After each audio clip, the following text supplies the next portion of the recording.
안산의 작은 마을. 해질녘 골목길에는 김봉길과 김순자 노부부의 그림자가 길게 드리워졌다. 그들의 삶은 평생을 큰 욕심 없이 소박하게 살아온 한국의 여느 노부부와 다르지 않았다. 봉길은 젊은 시절 안산의 한 공장에서 땀 흘려 일했고, 순자는 살림을 꾸리며 억척스럽게 가정을 지켰다. 자식은 없었지만 그들의 작은 집에는 늘 따뜻한 온기가 감돌았다. 오래된 화분에는 이름 모를 꽃들이 피어 있었고, 마루에는 봉길이 직접 깎아 만든 나무 의자가 놓여 있었다. 순자는 마을에서 소문난 인정, 많은 할머니였다. 그녀의 하루는 아침 일찍 시작되어 해가 저물 때까지 바쁘게 움직였다. 특히 그녀의 관심은 늘 동네의 길고양이들에게 향했다. 순자는 매일 점심, 저녁 식사 후 남은 음식들을 깨끗하게 모아 플라스틱 통에 담았다. 그리고 해질녘이면 그 통을 들고 마을 뒷골목으로 향했다. 이놈들아, 오늘 저녁도 푸짐하게 먹어라. 그녀가 부르면 어디선가 길고양이들이 우르르 몰려 나왔다. 녀석들은 순자의 발치에 모여들어 골골송을 불렀고, 순자는 흐뭇한 미소를 지으며 녀석들의 머리를 쓰다듬었다. 어느 추운 겨울밤이었다. 칼바람이 뼈를 파고들었고 하늘에서는 쌀랑눈이 흩날렸다. 봉길은 저녁 식사 후 음식물 쓰레기통을 들고 집을 나섰다. 평소 같으면 순자가 맡아 하던 일이었지만 그날따라 순자의 기침 소리가 심해 봉길이 대신 나선 것이었다. 음식물 쓰레기장이 있는 곳은 마을 외곽의 인적 드문 공터였다. 낡은 가로등 불빛이 희미하게 깜빡거렸고 주변에는 앙상한 나뭇가지들이 을씨년스럽게 서 있었다. 봉길은 익숙하게 쓰레기통을 비우려던 참이었다. 그때였다. 어디선가 희미하게 응애, 응애 하는 소리가 들려왔다. 봉길은 귀를 의심했다. 이 추운 겨울밤, 이곳에서 아기 울음소리가 들릴 리 없었다. 그는 주변을 둘러보았다. 아무도 없었다. 바람 소리겠거니 생각하고 다시 쓰레기통을 비우려는데 소리가 더 선명하게 들려왔다. 응애, 응애. 이번에는 분명 아기의 울음소리였다.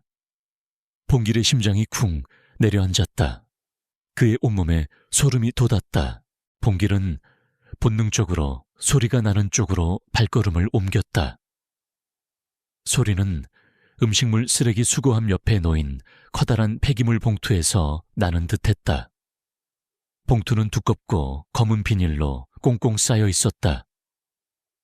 봉길은 혹시 고양이나 강아지일까 생각하며 조심스럽게 봉투에 손을 뻗었다. 그의 손이 봉투에 닿자 봉투 안에서 미세한 움직임이 느껴졌다.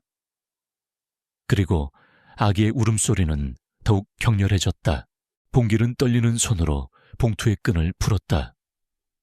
봉투 안에는 낡은 담요에 겹겹이 쌓인 무언가가 들어있었다.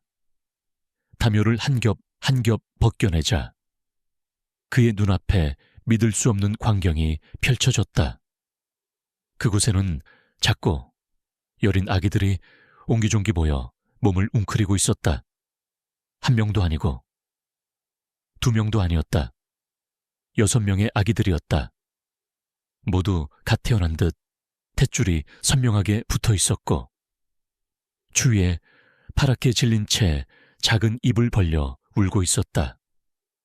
무엇보다 봉길을 놀라게 한 것은 아기들의 피부색이었다. 6명의 아기들 모두 검은 피부를 가지고 있었다. 봉길의 머릿속은 혼란으로 가득 찼다. 이 추운 겨울밤, 누가 이런 어린 생명들을 이곳에 버렸단 말인가? 게다가 6 쌍둥이였다. 그는 아기들의 얼굴을 하나하나 살펴보았다. 너무나 작고 연약해 보였다. 봉길은 무언가에 홀린 듯 아기들을 품에 안았다. 차가운 아기들의 천이 그의 품에 닿자 봉길의 심장은 찢어지는 듯 아팠다. 그는 망설일 틈도 없이 아기들을 품에 꼭 안고 집으로 향했다. 그의 발걸음은 평소보다 훨씬 빨랐고 그의 마음속에는 알 수 없는 간절함과 함께 이 아이들을 반드시 살려야겠다는 강한 의지가 불타올랐다. 집에 도착하자마자 봉길은 문을 활짝 열고 외쳤다. 순자, 순자, 큰일 났어. 순자는 봉길의 다급한 목소리에 놀라 뛰쳐나왔다. 그녀는 봉길의 품에 안겨있는 아기들을 보자마자 눈이 휘둥그레졌다. 여보, 이게 다 뭐예요? 이 아기들은 대체... 봉길은 떨리는 목소리로 음식물 쓰레기장에서 아기들을 발견한 이야기를 순자에게 들려주었다. 순자는 이야기를 듣는 내내 손으로 입을 틀어막았다. 그녀의 눈에서는 눈물이 왈칵 쏟아졌다. 세상에 이런 끔찍한 일이, 누가 이런 어린 생명들을... 순자는 봉길의 품에서 아기들을 조심스럽게 받아들었다. 아기들의 여린 몸이 그녀의 품에 닿자 순자는 본능적인 모성애를 느꼈다. 순자는 곧바로 아기들을 따뜻한 물로 조심스럽게 닦아주고 헌 옷가지들을 모아 따뜻한 이불을 만들어 주었다.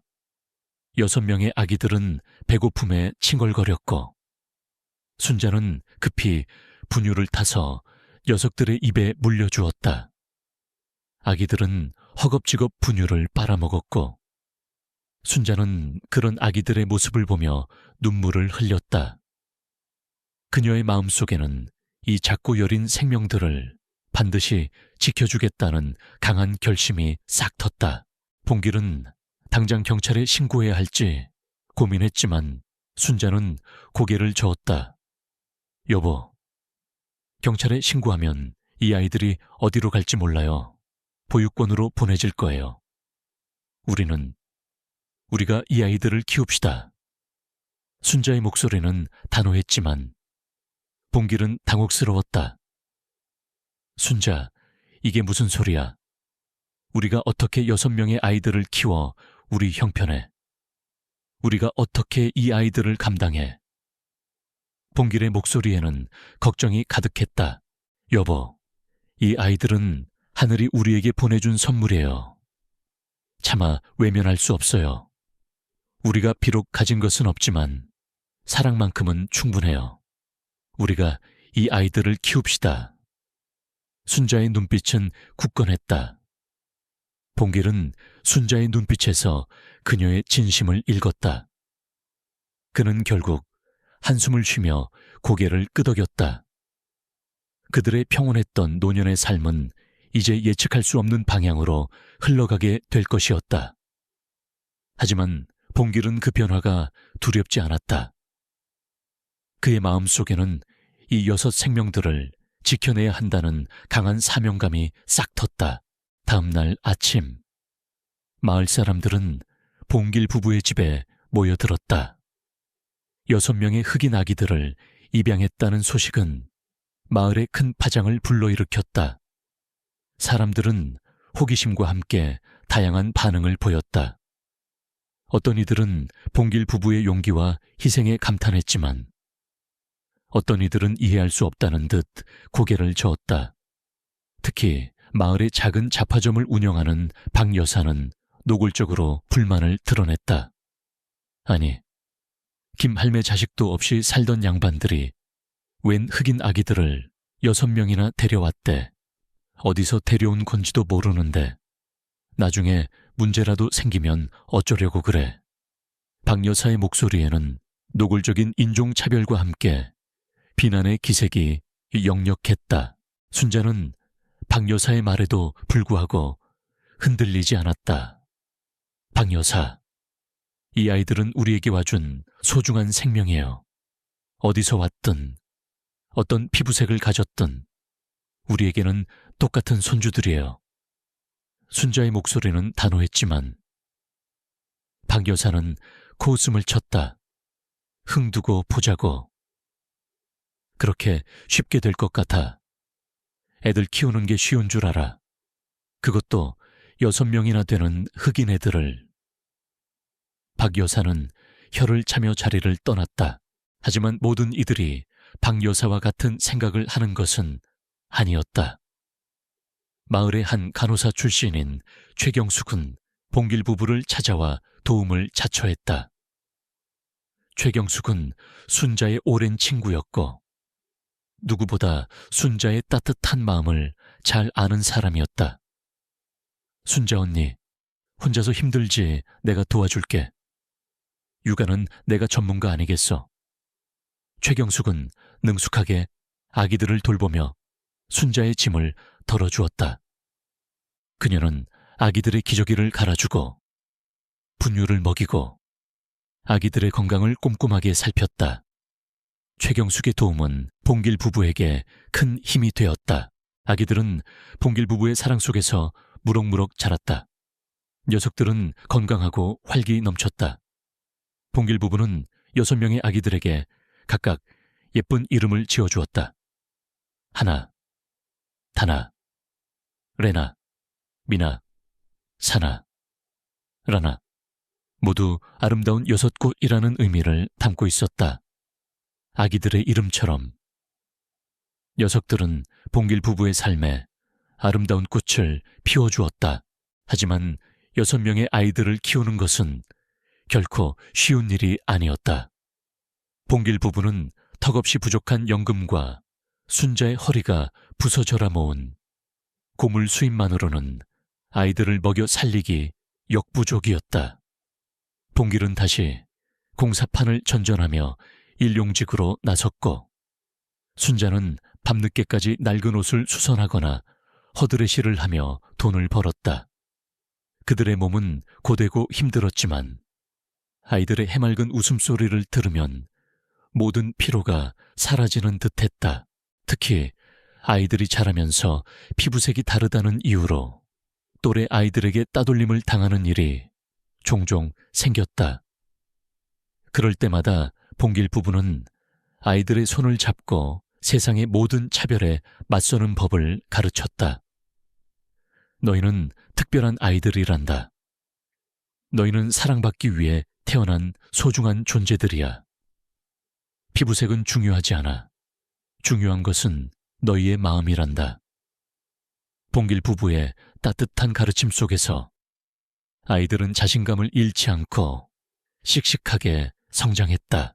그러나 봉길 부부는 알지 못했다.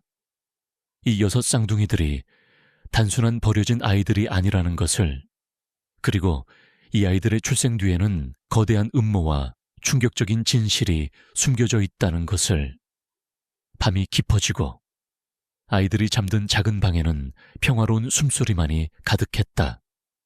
봉길과 순자는 잠든 아이들의 얼굴을 바라보며 조용히 미소 지었다. 그들의 눈빛에는 말로 다 표현할 수 없는 사랑과 함께 다가올 미래에 대한 알 수 없는 불안감이 교차하고 있었다. 그들은 알지 못했다. 자신들의 삶이 이제 거대한 운명의 소용돌이 속으로 빠져들게 될 것이라는 것을, 그리고 그 소용돌이의 중심에는 아이들을 버린 잔혹한 손길이 여전히 자신들을 지켜보고 있었다는 것을.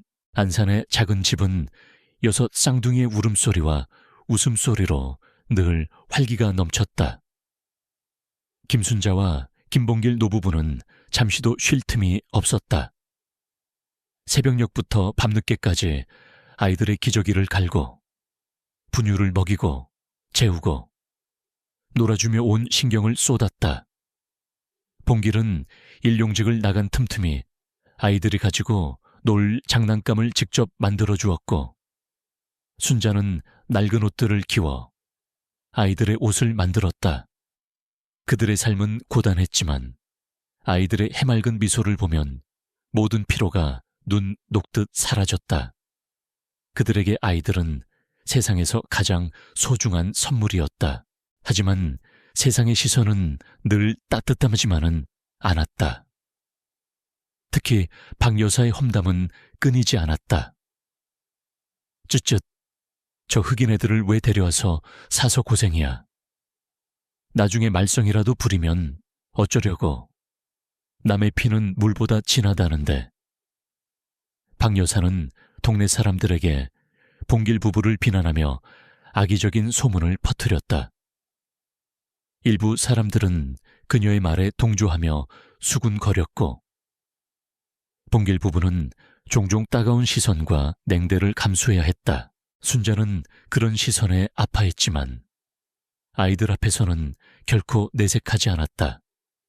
그녀는 아이들의 손을 잡고 너희는 특별한 아이들이란다. 피부색이 다르다고 해서 다른 게 아니야. 너희는 모두 똑같이 소중하단다. 라고 끊임없이 이야기해 주었다. 봉길 역시 아이들이 상처받지 않도록 세상의 편견과 맞서 싸웠다. 그는 아이들을 학교에 보내기 위해 백방으로 노력했고, 아이들이 따돌림을 당할 때마다 학교를 찾아가 선생님과 아이들의 부모들을 설득했다. 시간이 흘러 6 쌍둥이는 초등학생이 되었다. 그들은 영리하고 밝게 자랐다. 특히 막내 라나는 언니들 중에서 가장 활발하고 호기심이 많았다. 그녀는 언제나 아빠 봉기를 졸졸 따라다니며 텃밭일을 돕고 아빠가 만들어준 나무 장난감들을 소중히 여겼다. 라나는 아빠의 눈빛에서 자신을 향한 무한한 사랑을 느꼈다. 그러나 6 쌍둥이에게는 늘 풀리지 않는 의문이 있었다. 자신들의 친부모는 누구일까? 왜 자신들을 버렸을까? 봉길 부부는 아이들이 상처받을까봐 차마 진실을 말해주지 못했다. 그들은 아이들에게 너희는 하늘이 우리에게 보내준 선물이라고만 이야기했다. 아이들은 그 말을 믿었지만 마음 한켠에는 늘 친부모에 대한 그리움과 궁금증이 자리 잡고 있었다. 그러던 어느 날 봉길 부부의 삶에 거대한 그림자가 드리워졌다. 방송국에서 봉길 부부와 6 쌍둥이의 사연을 취재하러 온 것이다. 음식물 쓰레기장에서 시작된 기적, 6쌍둥이의 부모가 된 노부부 라는 제목으로 다큐멘터리를 제작하고 싶다는 제안이었다. 봉길 부부는 처음에는 망설였다. 아이들의 사생활이 노출되는 것이 걱정되었고 혹시라도 아이들이 상처받을까봐 두려웠다. 하지만 최경숙 간호사의 설득에 봉길 부부는 결국 다큐멘터리 제작을 허락했다. 언니, 이 아이들의 이야기는 세상에 알려져야 해요. 세상에는 아직도 편견과 차별이 존재해요. 이 아이들의 이야기가 세상 사람들의 마음을 움직이고 편견을 깨는데 도움이 될 거예요. 그리고 아이들에게도 자신들이 얼마나 소중한 존재인지 알려줄 수 있는 기회가 될 거고요. 최경숙의 진심, 어린 설득의 봉길 부부는 마음을 열었다. 다큐멘터리 제작은 순조롭게 진행되었다. 봉길 부부의 따뜻한 사랑과 아이들의 밝고 건강한 모습은 시청자들에게 큰 감동을 주었다. 방송 후 전국 각지에서 봉길 부부에게 후원금과 응원의 메시지가 쏟아졌다. 아이들은 자신들을 응원하는 수많은 사람들의 메시지를 보며 기쁨을 감추지 못했다. 그들은 자신들이 더 이상 혼자가 아니라는 것을 깨달았다. 그러나 그들의 이야기가 세상에 알려지자 또 다른 그림자가 움직이기 시작했다. 다큐멘터리를 시청하던 정진우.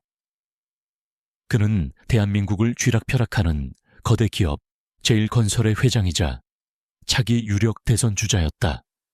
정진우는 자신의 사무실 TV에서 봉길 부부와 6 쌍둥이의 다큐멘터리를 보던 중 화면 속 아이들의 얼굴을 보고 경악했다. 특히 막내 라나의 얼굴은 20년 전 자신이 잔혹하게 버렸던 아이와 너무나도 닮아 있었다. 정진우는 20년 전의 악몽 같은 기억을 떠올렸다. 당시 그는 신참 정치인이었다. 젊은 시절 그는 아프리카 유학 중 한 현지 여성과 사랑에 빠졌고 그녀와의 사이에서 6 쌍둥이가 태어났다. 그러나 정치적인 야망에 눈이 먼 그는 아이들의 존재가 자신의 앞길을 방해할 것이라고 생각했다.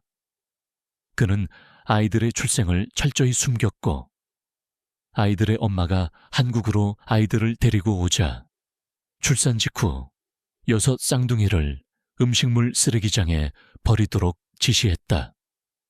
아이들의 엄마는 그 충격으로 정신병원에 수감되었고 정진우는 자신의 비서실장에게 모든 것을 처리하도록 지시했다. 정진우는 그 후 완벽하게 자신의 과거를 지우고 성공적인 정치인의 길을 걸어왔다. 하지만 다큐멘터리 속 6 쌍둥이의 모습은 정진우의 심장을 다시금 죄어왔다. 특히 라나의 눈빛은 20년 전 버려진 아이들의 눈빛과 너무나도 똑같았다. 정진우는 불안감에 휩싸였다. 만약 이 아이들이 자신의 친자식임이 밝혀진다면 그의 정치 생명은 물론이고 모든 것이 끝장이 날 것이었다. 그는 비서실장에게 다큐멘터리 속 아이들의 신원을 즉시 파악하고 그들의 입을 막을 방법을 찾으라고 지시했다. 비서실장은 정진우의 지시에 따라 봉길 부부의 집을 은밀히 조사하기 시작했다. 그는 봉길 부부가 아이들을 입양한 경위와 아이들의 친부모에 대한 정보들을 수집했다. 그리고 놀라운 사실을 알게 되었다. 아이들의 엄마는 20년 전 정신병원에 수감된 아프리카 여성이었고 그녀는 최근 병원에서 탈출하여 행방불명 상태였다. 비서실장은 정진우에게 이 사실을 보고했다. 정진우는 경악했다. 혹시라도 아이들의 엄마가 아이들을 찾아와 진실을 폭로할까봐 두려웠다. 정진우는 비서실장에게 지시했다. 어떻게든 저 아이들을 데려와라. 봉길 부부를 설득하든 협박하든 아니면 무슨 수를 써서라도 그리고 그 여자도 반드시 찾아내라. 절대 내 비밀이 세상에 드러나서는 안 된다. 정진우의 목소리는 차갑고 단호했다.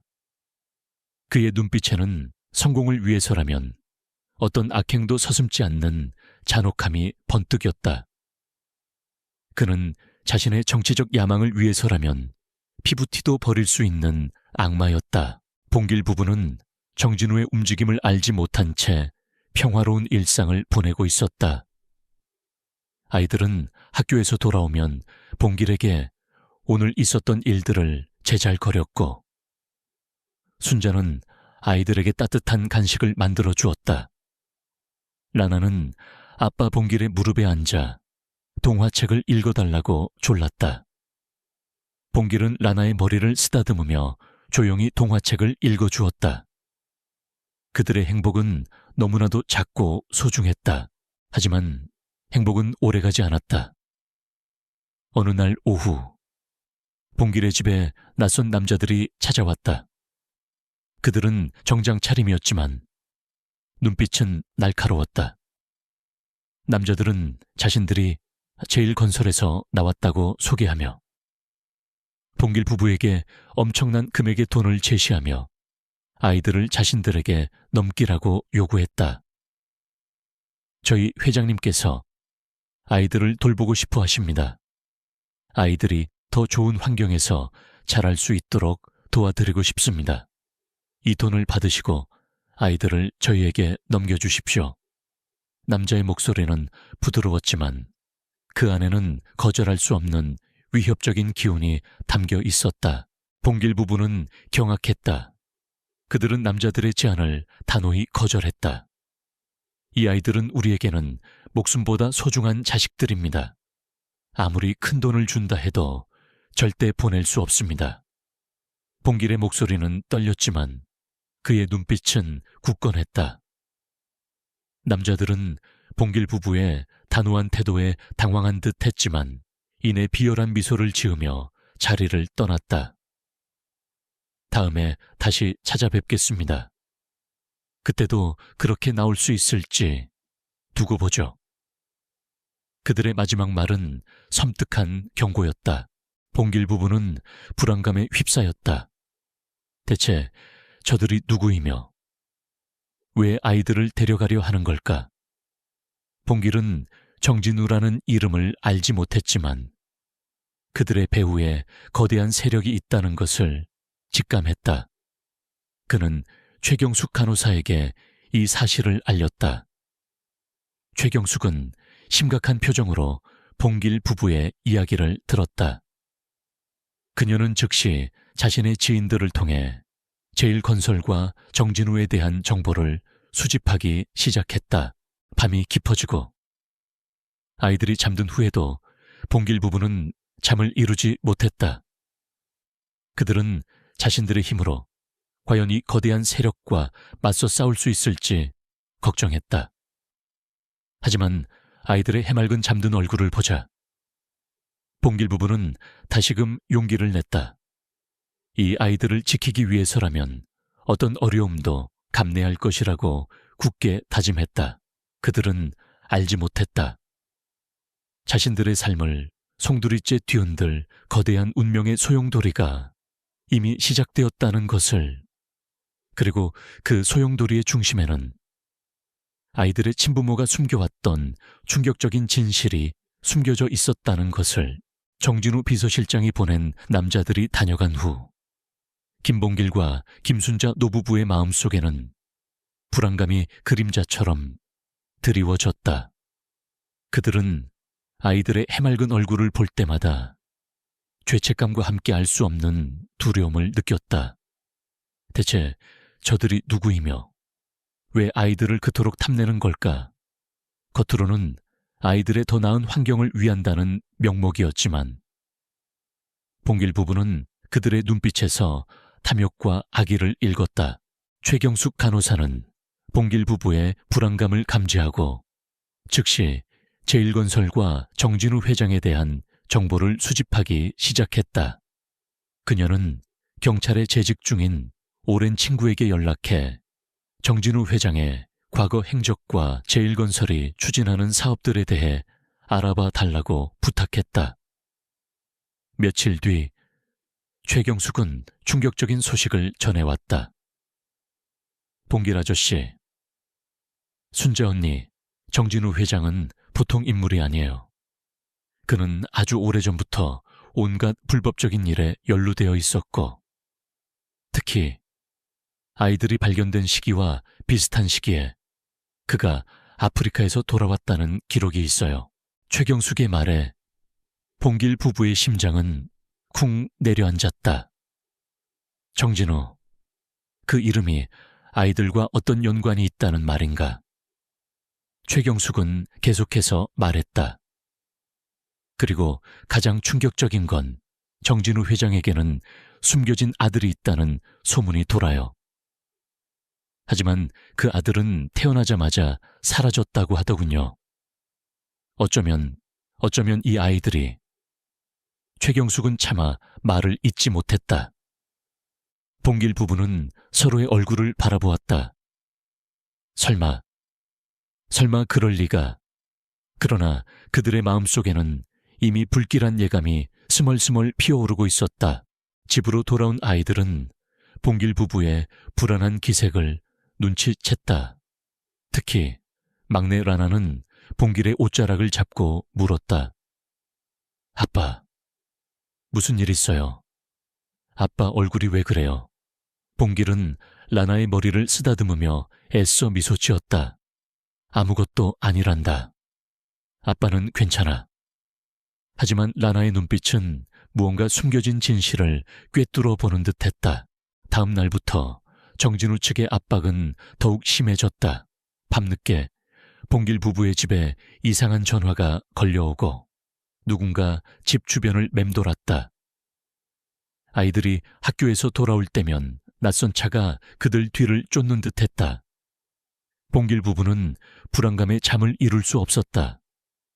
그들은 아이들의 안전을 걱정하며 하루하루를 초조하게 보냈다. 가장 먼저 위기를 감지한 것은 6 쌍둥이 중 첫째인 한나였다. 한나는 영리하고 눈치가 빨랐다. 그녀는 어느 날 학교에서 돌아오는 길에 자신들을 쫓아오는 검은색 승용차를 발견했다. 한나는 동생들에게 이 사실을 알렸고 아이들은 두려움에 떨며 집으로 돌아왔다. 한나는 봉길 부부에게 자신들을 쫓는 사람들이 있다고 이야기했다. 봉길 부부는 아이들의 이야기에 경악했다. 정진우가 이제 아이들에게까지 직접적인 위협을 가하고 있었다.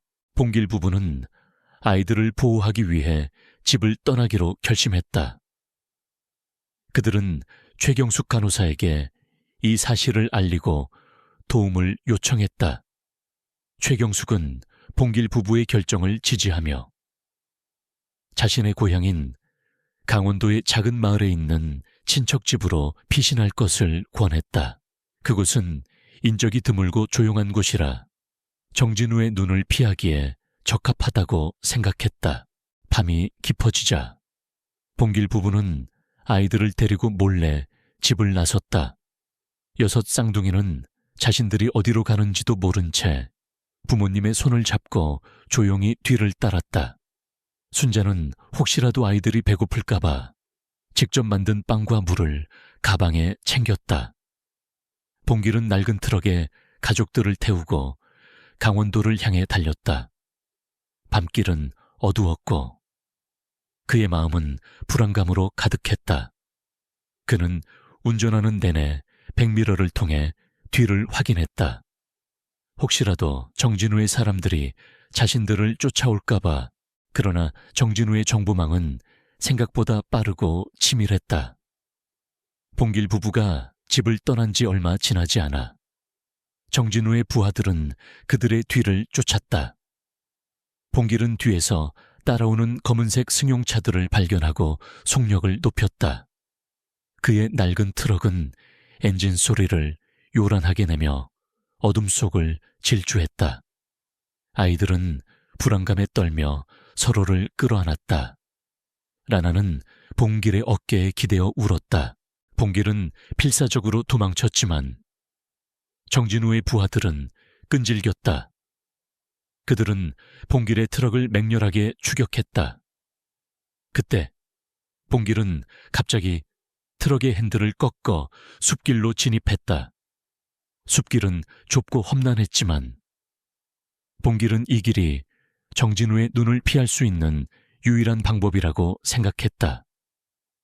트럭은 흔들거리며 나뭇가지들을 헤치고 나아갔다. 아이들은 차창 밖으로 스쳐 지나가는 숲의 모습에 두려워했다. 숲속을 한참 동안 헤매던 중 트럭이 갑자기 멈춰 섰다. 낡은 엔진이 과열된 듯 흰 연기가 피어올랐다. 봉길은 절망했다. 더 이상 움직일 수 없었다. 정진우의 부하들은 이미 그들의 뒤를 쫓아 숲 입구에 도착한 듯 했다.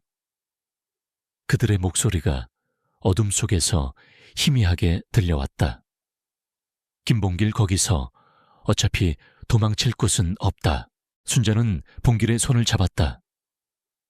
여보, 아이들을 데리고 먼저 가세요. 제가 시간을 벌게요. 봉길은 순자의 말에 경악했다. 무슨 소리야? 당신은 어떻게 하고?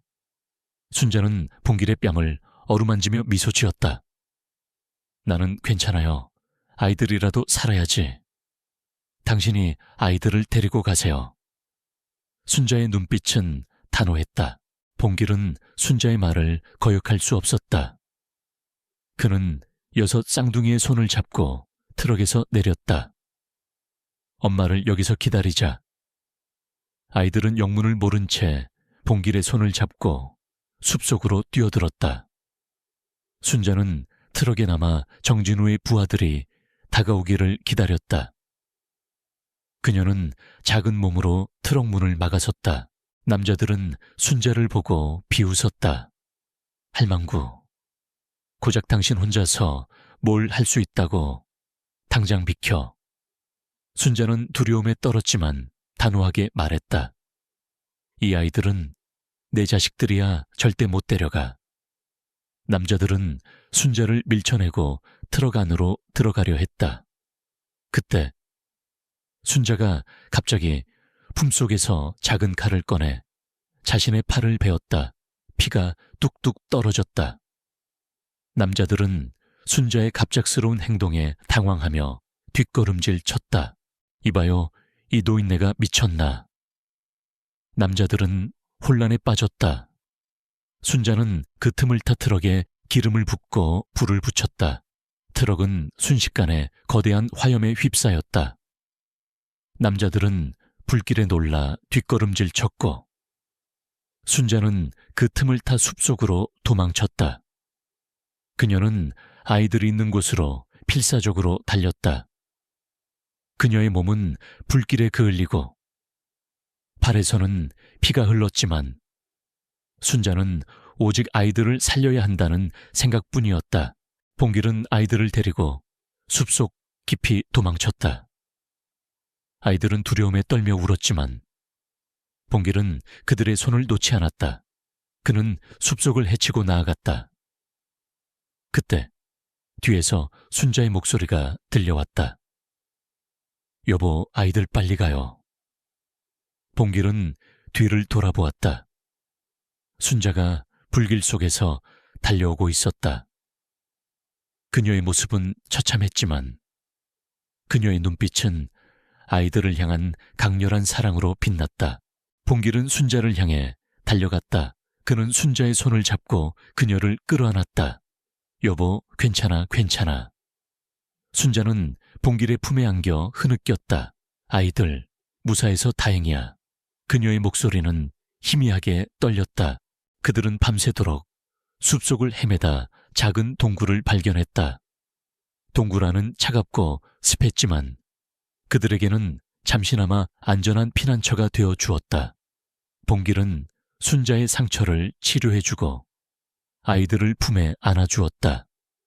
아이들은 두려움에 떨며 봉길 부부의 품에 안겨 잠들었다. 봉길은 잠든 아이들의 얼굴을 바라보며 결심했다. 어떤 대가를 치르더라도 이 아이들을 반드시 지켜낼 것이라고. 다음 날 아침 숲속에는 경찰들이 들이닥쳤다. 봉길 부부와 아이들을 찾는 소리가 숲속에 울려 퍼졌다. 봉길은 불안했지만 순자는 고개를 저었다. 아마 최경숙 씨가 신고했을 거예요. 괜찮아요. 우리를 도와주러 온 걸 거예요. 순자의 말대로 경찰들은 봉길 부부를 발견하고 안도의 한숨을 내쉬었다. 그들은 봉길 부부를 병원으로 옮기고 아이들을 안전한 곳으로 보호했다. 병실에서 봉길은 최경숙 간호사를 만났다. 최경숙은 봉길에게 심각한 표정으로 말했다.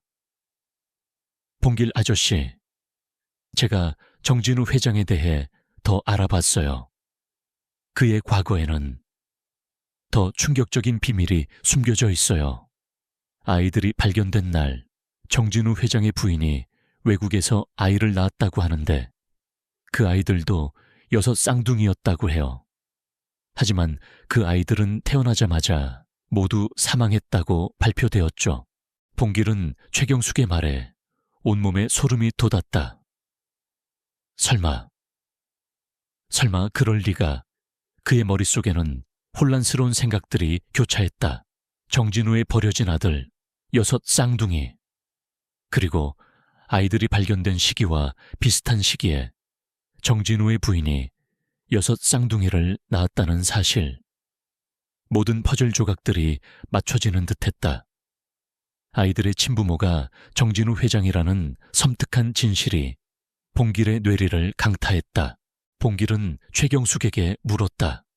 그럼 그 아이들의 엄마는 지금 어디에 있습니까?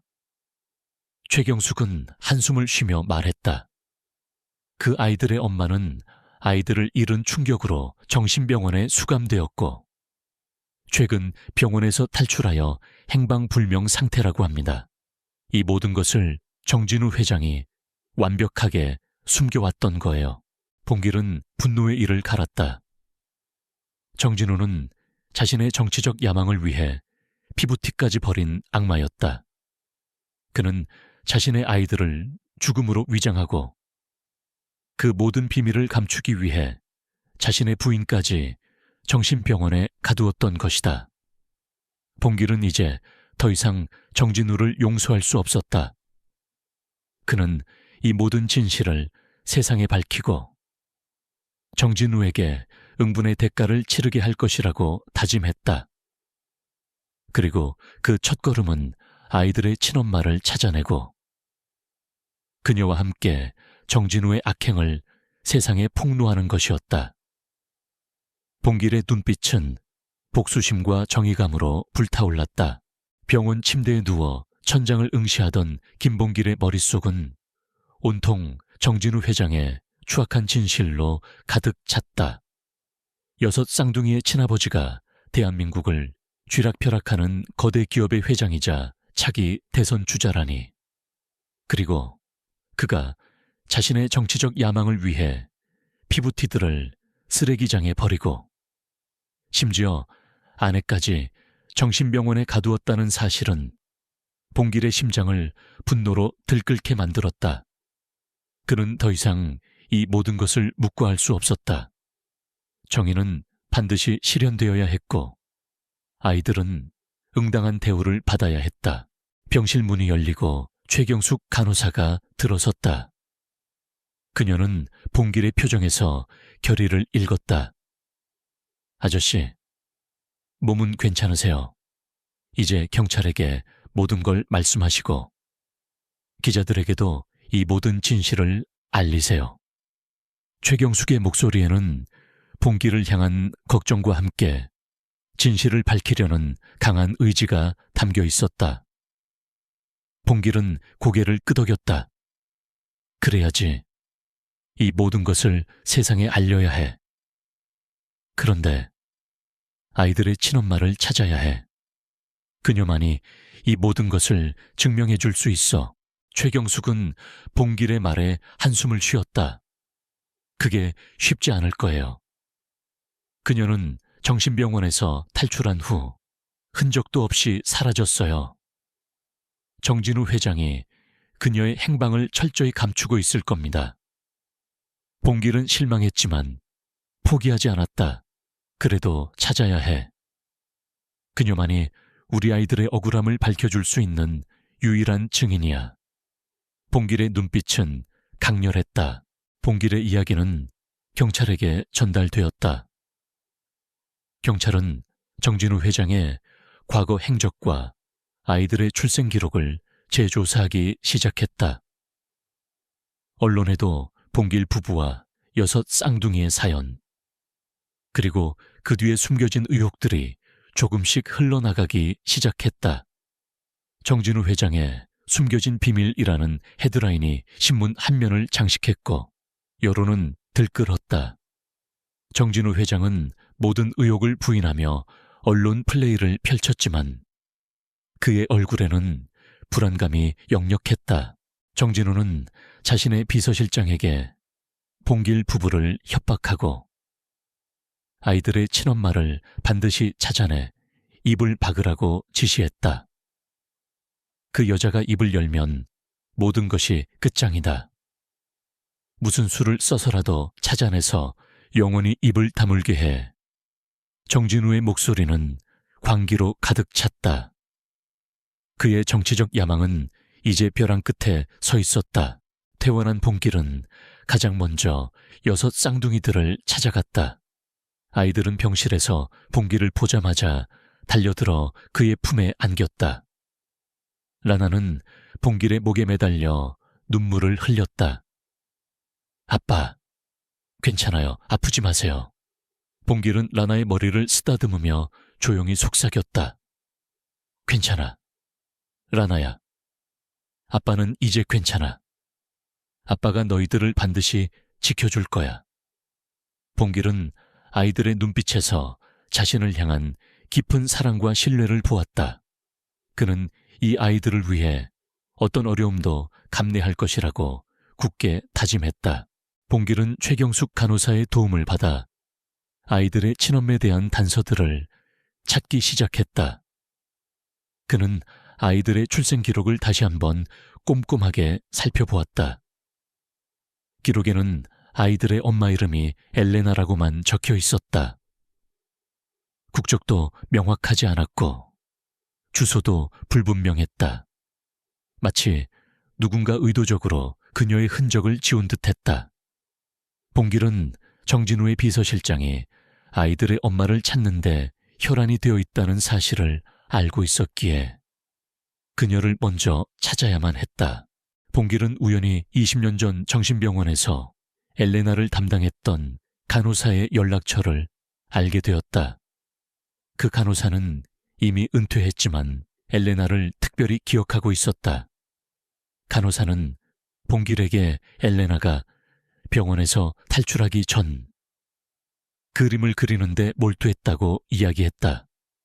특히 그녀는 자주 6개의 별이 그려진 그림을 그렸고 그 별들은 서로 다른 색깔을 가지고 있었다고 했다. 그것은 아마도 자신의 6아이들을 상징하는 것이었을 터였다. 간호사는 또한 엘레나가 종종 알 수 없는 언어로 노래를 불렀다고 했다. 아프리카의 어느 부족, 언어일 것이라고 추측했지만 정확히 어떤 언어인지는 알 수 없었다.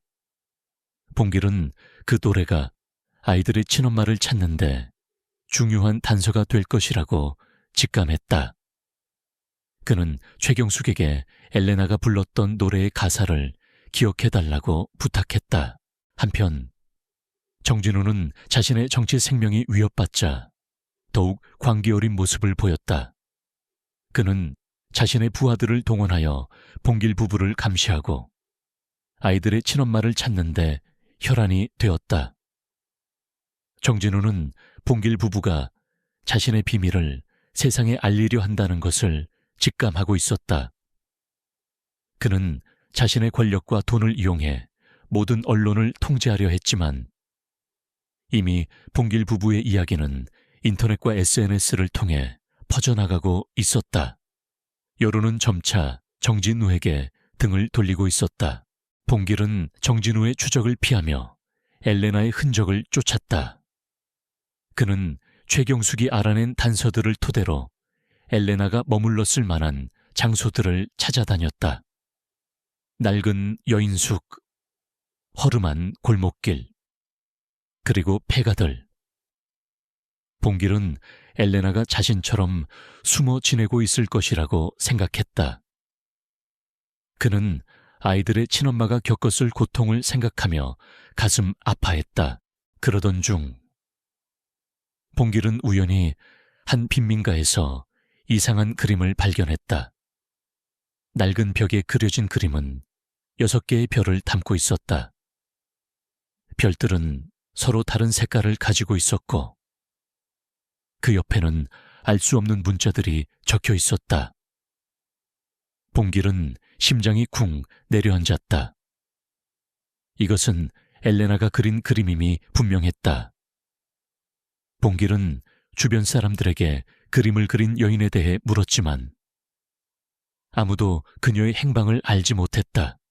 다만 그녀가 가끔 나타나 그림을 그리고 사라진다는 이야기만 들을 수 있었다. 봉길은 그림 옆에 적힌 문자들을 유심히 살펴보았다. 그것은 아프리카의 언어 같았다.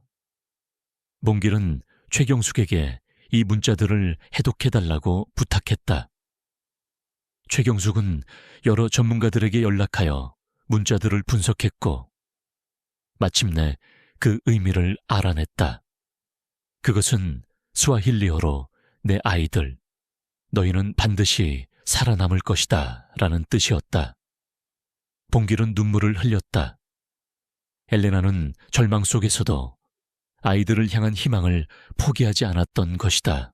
최경숙은 또한 엘레나가 불렀던 노래의 가사가 아프리카의 한 부족, 미녀요라는 사실을 알아냈다. 그리고 그 노래는 엘레나의 부족에서 아이들의 평안과 안녕을 기원하는 노래였다. 봉길은 엘레나가 이 모든 것을 세상에 알리려 했다는 것을 직감했다. 그녀는 자신의 고통을 그림과 노래로 표현하며 아이들을 향한 자신의 사랑과 그리움을 세상에 알리려 했던 것이다. 봉길은 엘레나가 남긴 흔적을 쫓아 그녀가 마지막으로 목격된 곳으로 향했다.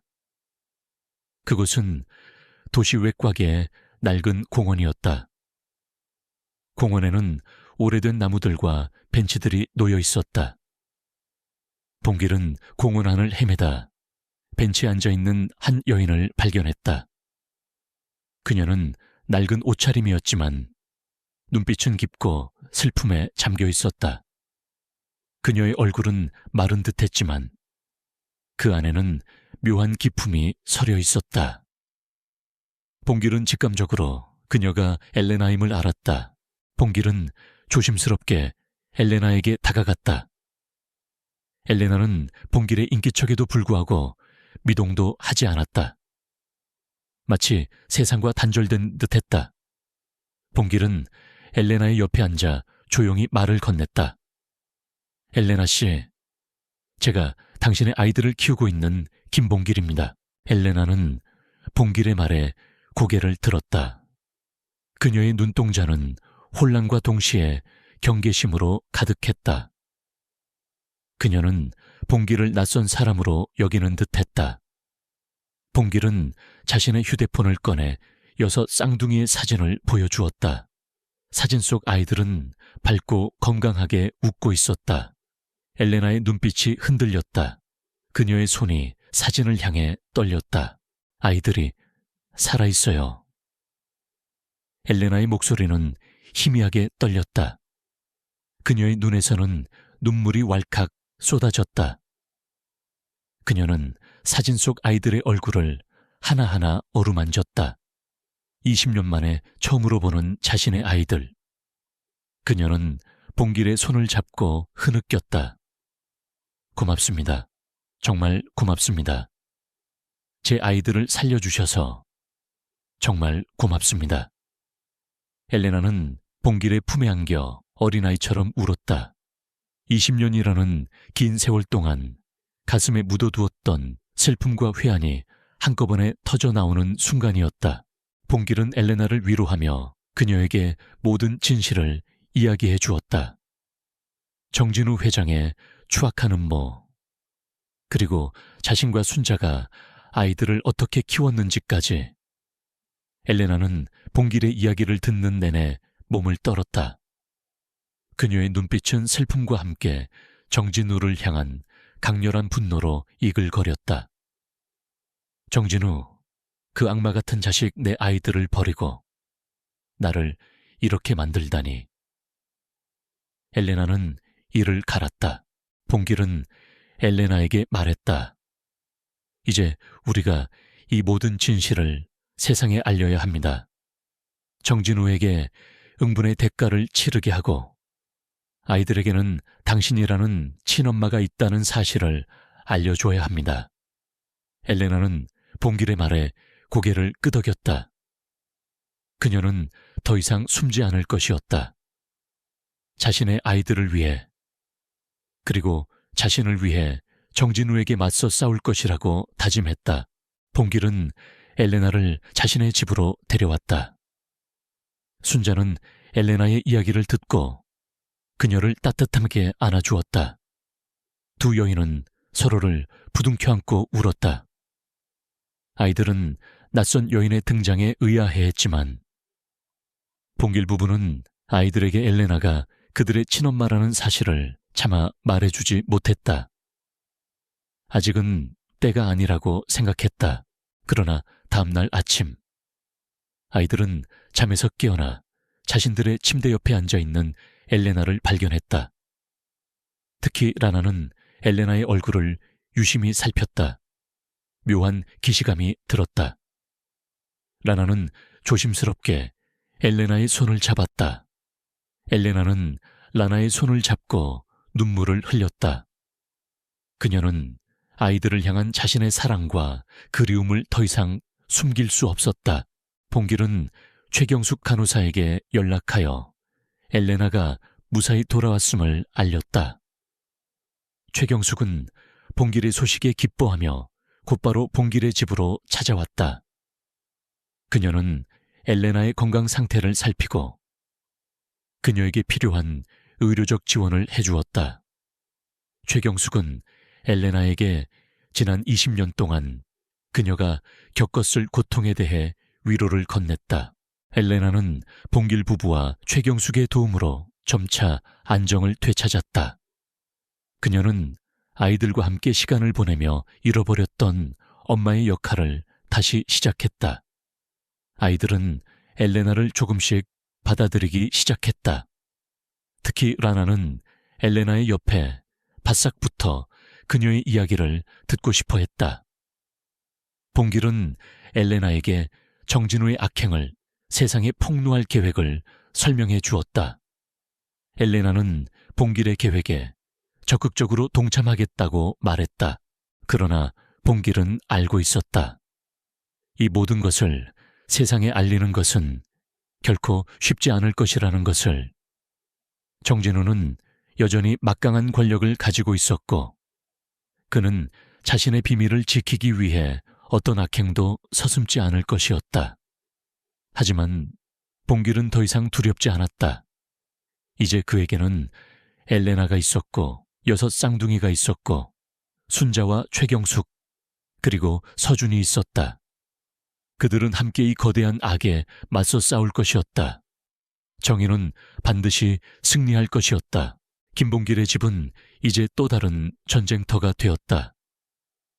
겉으로는 평화로운 노부부의 가정이었지만 그 안에서는 대한민국 최고 권력자를 무너뜨리기 위한 치열한 전략이 세워지고 있었다.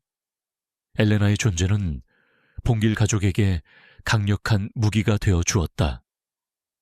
그녀는 정진우 회장의 추악한 민낯을 폭로할 수 있는 유일한 산증인이었기 때문이었다. 엘레나는 오랜 시간의 침묵을 깨고 정진우의 협박과 아이들을 버려야 했던 끔찍한 순간들을 상세하게 증언했다. 그녀의 눈에서는 과거의 고통이 고스란히 묻어났지만 이제는 희생당한 아이들을 향한 복수심과 진실을 밝히겠다는 강한 의지가 불타올랐다. 봉길은 엘레나의 증언을 녹음하고 그녀의 고통스러운 기억들을 기록했다. 박서준은 엘레나의 증언을 법률적 용어로 정리하고 정진우를 기소할 수 있는 모든 법적 근거들을 찾아냈다. 한비는 아버지 봉길과 엘레나의 이야기를 들으며 충격에 휩싸였다. 자신의 친부모가 정진우 회장과 엘레나라는 사실도 놀라웠지만 친아버지라는 자가 자신들을 버리고 어머니를 정신병원에 가두었다는 사실에 분노를 금치 못했다. 그의 눈빛은 정진우를 향한 복수심으로 이글거렸다. 최경숙 간호사는 엘레나의 건강을 꼼꼼하게 살피며 그녀가 증언할 수 있도록 최상의 컨디션을 유지하게 도왔다. 그녀는 또한 정진우 회장이 엘레나를 정신병원에 강제 입원시켰던 기록들을 몰래 확보하여 서준에게 건네주었다. 이 모든 증거들은 정진우의 악행을 명명백백히 밝혀줄 결정적인 열쇠가 될 것이었다. 봉길 가족은 이제 정진우에게 역공을 가할 때가 왔다고 판단했다. 그들은 정진우가 자신의 정치적 이미지를 위해 대대적으로 추진하고 있는 사랑의 집 짓기 자선 행사를 노리기로 했다. 정진우는 이 행사를 통해 자신의 따뜻하고 자애로운 이미지를 대중에게 각인시키려 했다. 봉길은 바로 그 자리에서 정진우의 위선적인 가면을 벗겨낼 계획을 세웠다. 작전 당일 사랑의 집 짓기 행사장에는 수많은 언론과 시민들이 모여들었다. 정진우 회장은 화려한 연설을 시작했다. 저는 이 자선 행사를 통해 소외된 이웃들에게 사랑과 희망을 전하고자 합니다. 우리의 작은 손길이 모여 세상을 더 따뜻하게 만들 수 있습니다.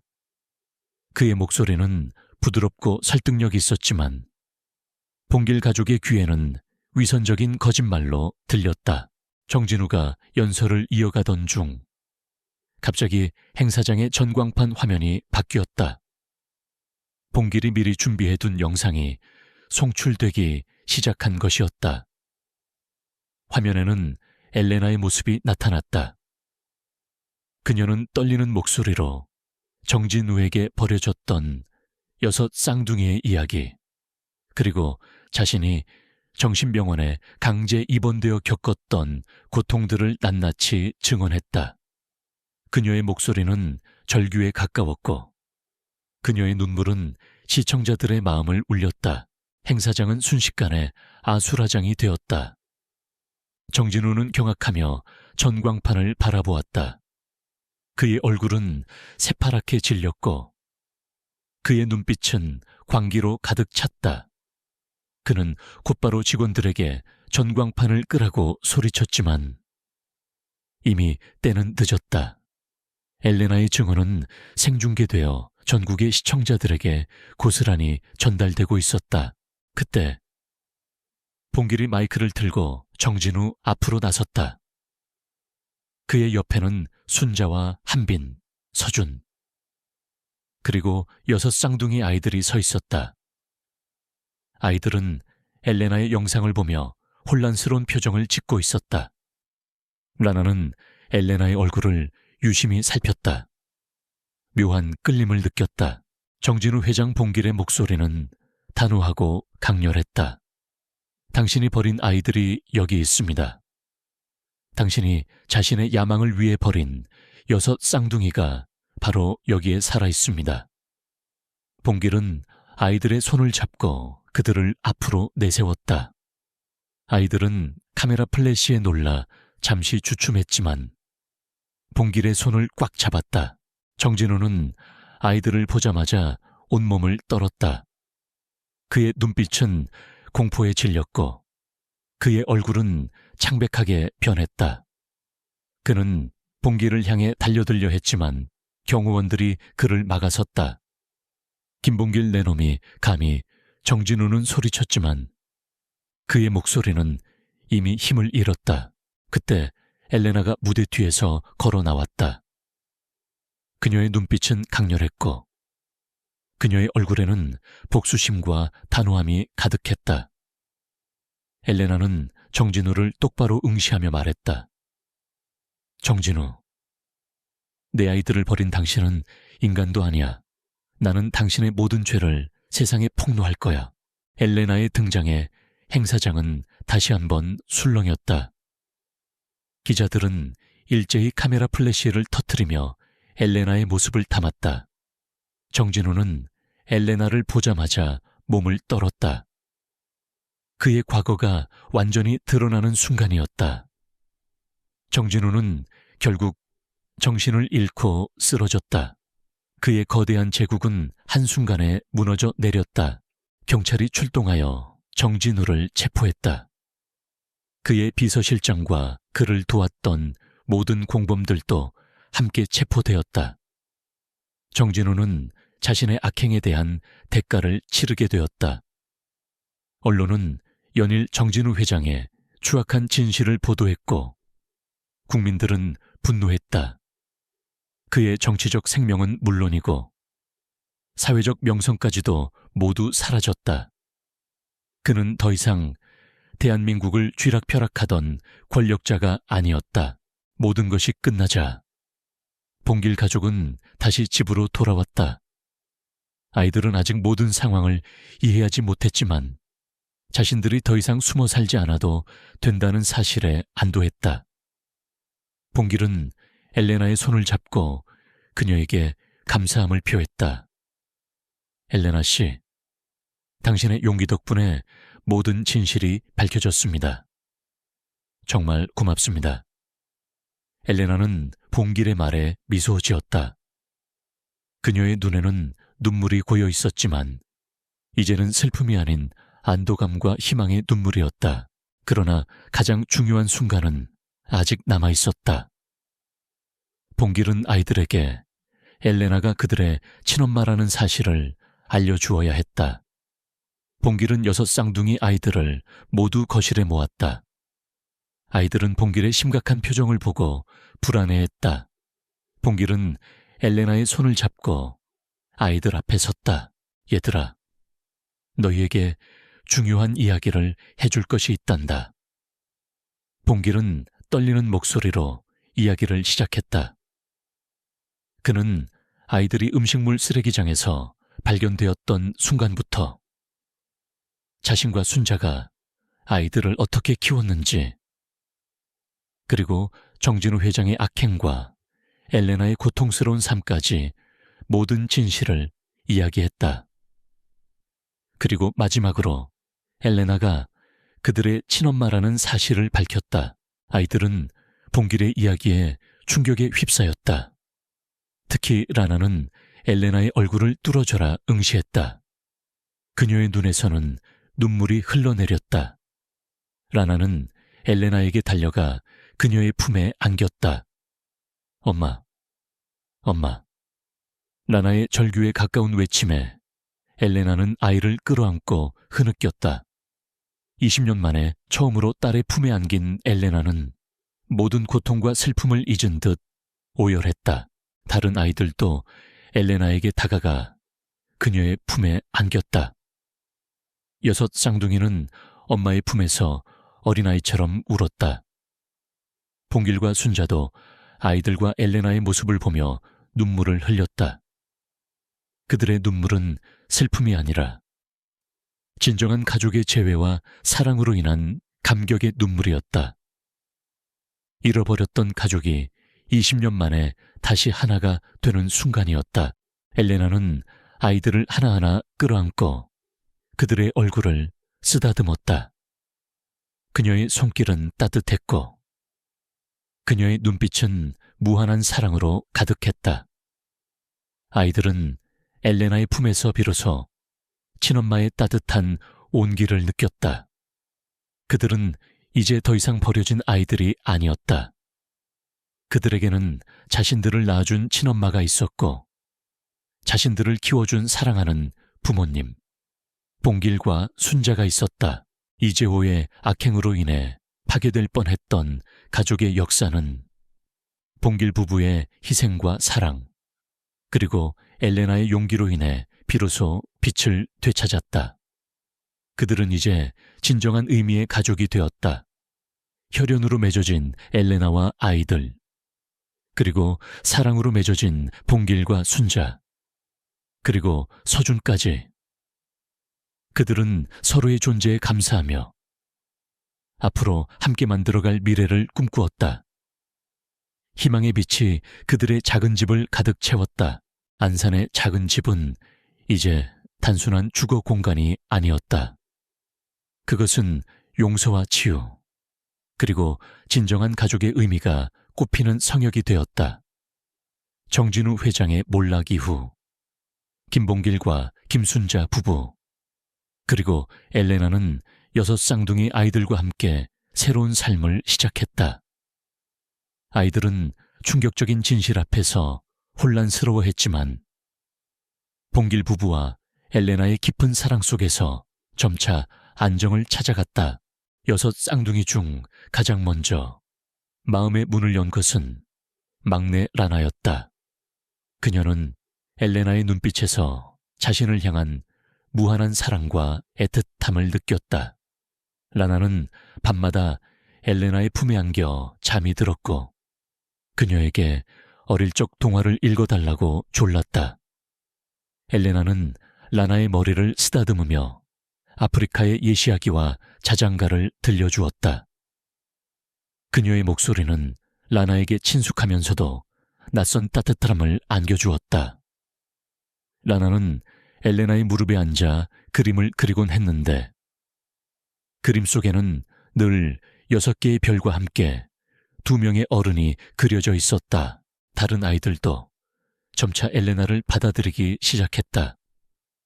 한나는 엘레나에게 자신의 꿈과 고민을 털어놓았고 다나는 엘레나와 함께 요리를 하며 즐거운 시간을 보냈다. 레나와 미나는 엘레나에게 아프리카의 문화와 언어를 배우고 싶어 했고 사나와 라나는 엘레나의 품에서 어린아이처럼 재롱을 부렸다. 엘레나는 아이들 한 명 한 명에게 아낌없는 사랑과 관심을 쏟아부었다. 그녀는 잃어버렸던 20년의 세월을 보상받기라도 하듯 아이들과 함께하는 모든 순간을 소중히 여겼다. 봉길과 순자도 엘레나의 존재를 진심으로 환영했다. 순자는 엘레나에게 한국의 음식과 문화를 가르쳐 주었고 엘레나는 순자에게 아프리카의 요리와 생활 방식을 알려주었다. 그들은 서로의 문화적 차이를 이해하고 존중하며 진정한 친구이자 가족이 되었다. 봉길은 엘레나와 함께 텃밭을 가꾸고 아이들의 교육 문제에 대해 함께 고민했다. 그들은 혈연을 넘어선 깊은 유대감으로 연결되어 있었다. 정진우 회장의 재판은 큰 파장을 일으켰다. 그의 범죄는 언론을 통해 낱낱이 공개되었고 엘레나의 증언은 결정적인 역할을 했다. 정진우는 자신의 죄를 부인하려 했지만 증거들 앞에서 속수무책이었다. 결국 그는 무기징역을 선고받고 사회에서 영원히 격리되었다. 그의 모든 재산은 몰수되어 피해자들에게 배상되었고 제1건설은 파산했다. 정진우가 쌓아 올린 거대한 제국은 한순간에 허물어졌다. 엘레나는 정진우의 몰락을 지켜보며 망감이 교차했다. 그녀의 복수는 성공했지만 그녀의 마음속에는 여전히 깊은 상처가 남아있었다. 하지만 그녀는 더 이상 과거에 갇히지 않았다. 이제 그녀에게는 사랑하는 6 쌍둥이 아이들과 따뜻하게 자신을 안아준 봉길 부부가 있었다. 엘레나는 봉길과 순자에게 깊이 고개 숙여 감사함을 표했다. 저와 아이들을 살려주셔서 정말 고맙습니다. 두 분은 저에게 세상에서 가장 소중한 분들이세요. 봉길은 엘레나의 손을 잡고 조용히 말했다. 아니다. 엘레나 씨, 우리는 그저 아이들을 사랑했을 뿐입니다. 아이들은 우리에게 희망을 주었고 당신은 우리에게 진정한 가족의 의미를 알려주었습니다. 이제 우리 모두 함께 새로운 삶을 시작하는 겁니다. 봉길의 목소리는 따뜻했지만 그 안에는 모든 것을 감싸 안는 깊은 포용력이 담겨 있었다. 박서준은 이재호 사건을 통해 쌓은 경험과 인맥을 바탕으로 아름다운 동행이라는 비영리 법률 단체를 설립했다. 그의 단체는 사회적 약자, 특히 이주민과 다문화 가정의 법률 상담과 무료 변론을 전문으로 했다. 서준은 자신의 인생을 정의를 실현하고 소외된 이웃들을 돕는 데 바치기로 결심했다. 그의 정의로운 행보는 많은 언론의 주목을 받았고 그는 젊은 법률가들의 롤모델이 되었다. 김한빈은 아버지의 뒤를 이어 과학자의 길을 걷고 있었다. 그는 아버지의 친환경, 에너지 기술을 발전시키는 연구에 매진했고 그의 노력은 결실을 맺었다. 한빈은 아버지가 꿈꿨던 기술을 현실화시키는 데 성공했다. 그의 연구 결과는 세계적인 주목을 받았고 한빈은 대한민국을 대표하는 젊은 과학자로 성장했다. 한빈은 자신의 성공을 아버지의 희생 덕분이라고 생각했고 자신의 모든 연구를 아버지의 이름으로 세상에 바쳤다. 봉길 부부의 집은 이제 마을의 명소가 되었다. 사람들은 6 쌍둥이의 이야기를 듣기 위해 먼 곳에서도 찾아왔고, 봉길 부부는 그들에게 따뜻한 차와 함께 자신들의 삶의 이야기를 들려주었다. 그들의 이야기는 절망 속에서도 희망을 잃지 않는 법, 그리고 피부색이나 혈연을 넘어선 진정한 사랑의 힘을 세상에 전파했다. 가장 감동적인 순간은 6 쌍둥이가 성인이 되어 자신의 친엄마와 양부모님에게 진심으로 감사함을 표하는 날이었다. 6명의 아이들은 한 명씩 봉길과 순자, 그리고 엘레나 앞에 무릎을 꿇고 고개 숙여 감사 인사를 전했다. 아빠, 엄마, 그리고 우리를 낳아주신 엄마, 저희를 이렇게 훌륭하게 키워주셔서 정말 고맙습니다. 저희는 세상에서 가장 행복한 아이들입니다. 아이들의 진심 어린 고백에 봉길과 순자, 엘레나는 눈물을 흘리며 아이들을 끌어안았다. 그들의 삶은 이제 진정한 아름다운 동행이었다. 혈연으로 맺어진 엘레나와 아이들, 사랑으로 맺어진 봉길과 순자, 그리고 이 모든 것을 하나로 이어준 서준까지. 그들은 서로의 존재에 감사하며 앞으로 함께 만들어갈 미래를 꿈꾸었다. 그들의 집에는 늘 웃음꽃이 피었고 사랑과 온기가 가득했다. 그들은 과거의 상처를 치유하고 미래를 향해 나아가는 진정한 가족이 되었다. 세월은 잔잔한 강물처럼 흘러 봉길과 순자 부부의 삶에 깊은 흔적을 남겼다. 안산의 작은 집은 이제 단순한 보금자리를 넘어 사랑과 희생, 그리고 기적의 상징으로 자리 잡았다. 마당의 감나무는 해마다 주렁주렁 열매를 맺었고 그 열매처럼 봉길과 순자의 삶도 풍요로움으로 가득 찼다. 김한빈은 이제 국제적으로 인정받는 환경과학자가 되었다. 그의 연구는 아버지 김창수의 유산을 계승하고 발전시켜 친환경 에너지 분야에 혁신적인 변화를 가져왔다. 한빈은 자신의 이름을 딴 김창수 재단을 설립하여 아버지의 뜻을 기리고 연구 수익금의 대부분을 어려운 환경에 처한 아동과 다문화 가정을 돕는 데 사용했다.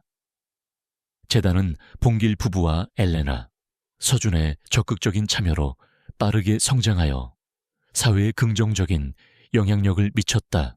한빈은 바쁜 연구 일정 속에서도 매주 주말이면 안산의 집을 찾았다. 그는 봉길과 순자의 텃밭 일을 돕고 엘레나와 함께 아이들의 어린 시절 사진을 보며 추억에 잠기곤 했다. 6 쌍둥이들은 이제 어엿한 청년들로 성장하여 각자의 자리에서 빛을 발하고 있었다. 한나는 촉망받는 의사가 되어 아픈 이들을 돌보았고, 다나는 교육자가 되어 아이들에게 꿈을 심어주었다. 레나는 뛰어난 예술가로 이름을 알렸고, 미나는 혁신적인 기술 개발에 앞장서는 엔지니어가 되었다. 사나는 따뜻한 마음을 가진 사회복지사로, 라나는 어린 시절 봉길의 무릎에서 듣던 이야기처럼 세상을 아름답게 만드는 작가로 성장했다. 그들은 모두 자신들이 받은 사랑을 사회에 되돌려주기 위해 노력했다. 박서준 변호사는 아름다운 동행, 법률단체를 통해 수많은 다문화 가정과 이주민들의 억울함을 풀어주었다. 그의 사무실은 늘 정의를 갈구하는 이들로 북적였고, 서준은 지치지 않고 그들의 편에 섰다. 그는 봉길과 순자에게 할아버지, 할머니 덕분에 제가 진정한 법의 의미를 깨달았습니다. 저희 모든 변론은 두 분의 사랑에서 나옵니다. 라고 진심을 전하곤 했다. 엘레나는 봉길과 순자의 집에서 평온하고 행복한 삶을 살았다. 그녀는 더 이상 과거의 악몽에 시달리지 않았다. 아이들의 해맑은 웃음소리와 봉길 부부의 따뜻한 보살핌 속에서 그녀의 상처는 서서히 아물어 갔다. 그녀는 김창수 재단의 봉사활동에 적극적으로 참여하며 자신과 같은 아픔을 겪는 이들에게 희망을 전파했다. 특히 그녀는 다문화 여성들에게 한국 사회에 적응하는 법을 가르치고 그들이 용기를 낼 수 있도록 돕는 데 헌신했다. 엘레나는 봉길과 순자에게 두 분은 저에게 두 번째 삶을 선물해 주셨습니다. 그리고 아이들에게는 진정한 가족을 찾아주셨어요. 라고 말하며 깊은 감사함을 표현했다. 봉길과 순자는 이제 백발이 성성한 노인이 되었다. 그들의 얼굴에는 세월의 주름이 깊게 패였지만 그들의 눈빛은 여전히 사랑과 지혜로 빛났다. 그들은 매일 아침 함께 텃밭을 가꾸고 따뜻한 차를 마시며 지난 세월을 회상하곤 했다. 음식물 쓰레기장에서 시작된 기적 같은 만남, 6 쌍둥이를 키우며 겪었던 수많은 시련들, 그리고 정진우 회장의 추악한 진실을 밝혀냈던 용기 있는 순간들까지 그들의 삶은 한편의 위대한 서사시였다. 어느 맑은 가을날, 봉길은 순자의 손을 잡고 조용히 미소 지었다. 그의 눈에는 지난 모든 세월의 감사함과 평온함이 담겨 있었다. 여보, 우리 정말 잘 살아왔지. 하늘이 우리에게 준 선물들을 이렇게 잘 키워냈으니 이제 더 바랄 게 없네. 순자는 봉길의 손을 꽉 잡으며 고개를 끄덕였다. 그녀의 눈에서도 따뜻한 눈물이 흘러내렸다. 그들의 삶은 더 이상 고난이 아닌 축복 그 자체였다. 그날 저녁, 6 쌍둥이와 서준은 각자의 배우자와 아이들을 데리고 봉길의 집에 모였다. 집은 오랜만에 대가족의 웃음소리로 가득 찼다. 마당에서는 아이들이 뛰놀았고 부엌에서는 맛있는 음식 냄새가 풍겼다. 봉길과 순자는 사랑하는 자녀들과 손주들에게 둘러싸여 환하게 웃었다. 그들의 눈에는 세상의 어떤 보석보다 빛나는 행복이 담겨 있었다. 이것은 단순한 가족의 재회가 아니었다. 그것은 혈연과 인종을 초월한 사랑, 그리고 희생과 헌신이 만들어낸 기적의 완성형이었다. 30년 전 음식물 쓰레기장에서 시작된 작은 생명의 울음소리는 이제 온 세상을 감동시키는 사랑의 노래가 되어 영원히 울려 퍼질 것이었다. 사랑하는 독자, 여러분, 그리고 이 기적 같은 이야기를 끝까지 함께 해주신 모든 분들께 진심으로 감사드립니다. 경기도 안산의 한 노부부가 보여준 이 무조건적인 사랑과 희생은 우리에게 진정한 인간애와 가족의 의미를 다시 한번 되새기게 합니다. 절망 속에서 피어난 희망의 꽃처럼 그들의 이야기가 여러분의 마음에 오래도록 따뜻한 울림으로 남기를 바랍니다. 저의 이야기가 여러분에게 작은 위로와 감동이 되었기를 바라며 앞으로도 더 좋은 이야기로 찾아뵙겠습니다. 다음 이야기도 기대해 주세요.